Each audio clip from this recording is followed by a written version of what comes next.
Yung aking sister-in-law ay dumating dahil may problema ka lang Hyundai. Yung Hyundai nila may may idiot light. Remember yung sabi ko sa inyo kung anong idiot light? Hindi idiot yung driver.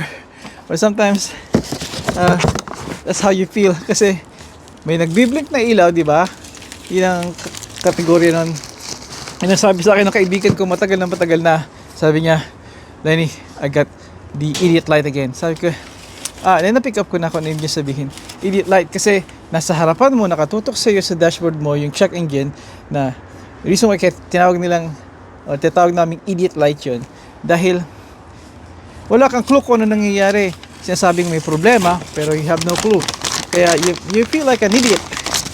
Sabi nga, may check engine si sister-in-law at wala silang pan-check code reader ang tawag nun. Meron ako kaya chinek namin at may nakita ko isang error. Sabi ko sa kanya, picturean mo yon. Pagka picture mo ay pakita mo sa brother-in-law ko at i-check nyo online kung anong problema. Ganun talaga yun eh. May bibigyan ka ng a combination of letters and numbers, tapos yung error na yon ipapunch mo, ilalagay mo sa internet, hanapin mo at merong database doon. Halos maraming website nandun yun. May kita mo kung anong problema, maybe sensor, maybe electrical issue, maybe emission issue, yung mga maybe minsan is as simple as kala nyo komplikado pero may defect lang pala yung gas cap ninyo. Nangyayari yun halos madalas kaysa sa na-imagine niyo. Kaya yun ang kwento. At since pinag-uusapan na natin yun, tatapusin ko na itong bago ko matapusin ang video na to. Kung magkaroon kayo ng pagkataon na kumuha rin kayo, lalo yung mga drivers, motorista, kumuha rin kayo ng code reader.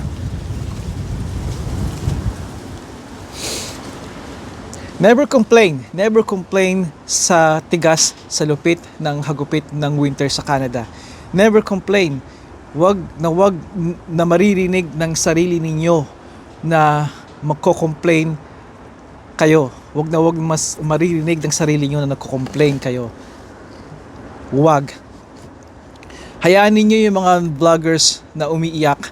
Hayaan ninyo yung panay-reklamo at sinasabi lang, hindi naman kami nagre-reklamo, sinasabi lang namin, nasasabi ko lang. No. You can't have, hindi mo pwedeng makuha pareho. Magreklamo at sabihin na hindi ka nagre-reklamo. Nagre-reklamo kayo. Naman niyo ako, nagraranta naman ako doon.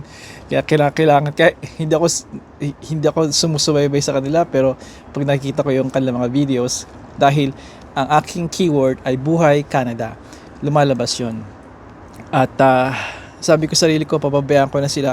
Pero pag naisip ko, ilang daan o ilang libo nanonood sa inyo na hindi pa nakakarating dito sa North America. At once na madumating ang mga Pilipino niyon dahil sinusubaybayan kayo at iniidolo kayo, ganun din, may chance na ganun din ang gawin nila.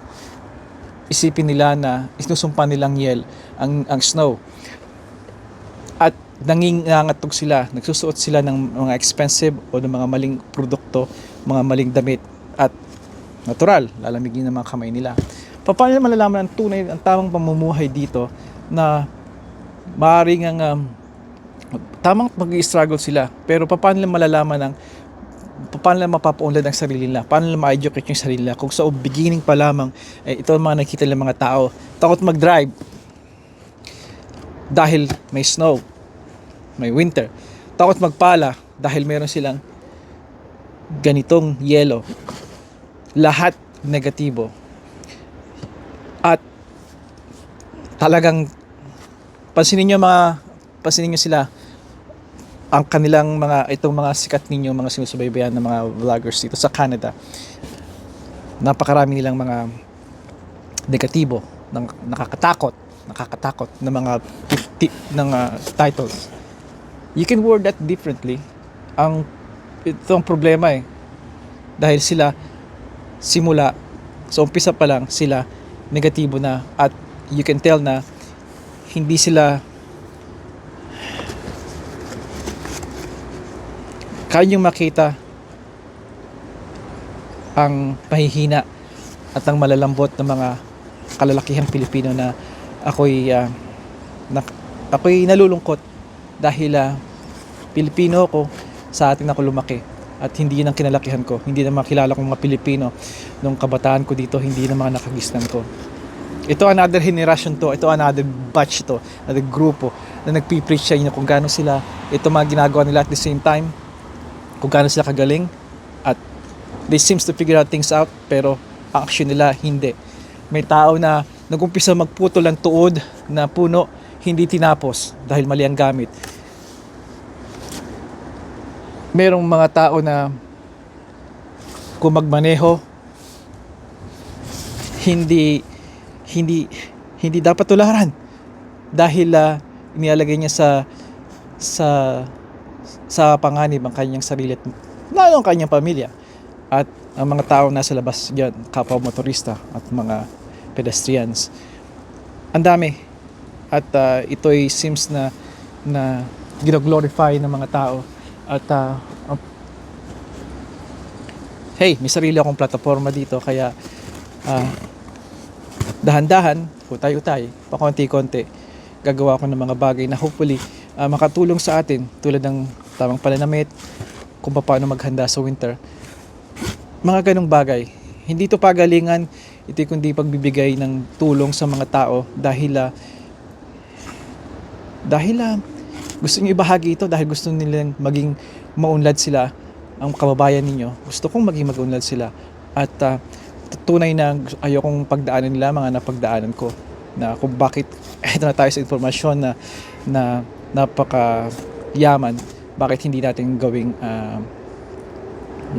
samantalahin ito at tumulong, di ba? Kaibigan, hanggang dito na lang muna. Hindi ko lang kung saan ako huling nagsasalita sa inyo, pero tapusin ko na to at mukhang hindi ko natapos ng brownie nabigay ni Bulsuni. At obviously ito ay malamig na, itong kape ko, kaya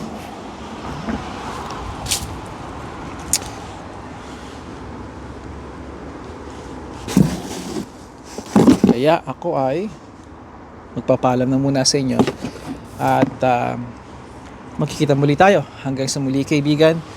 Stay warm, stay healthy, and kaibigan, padayon.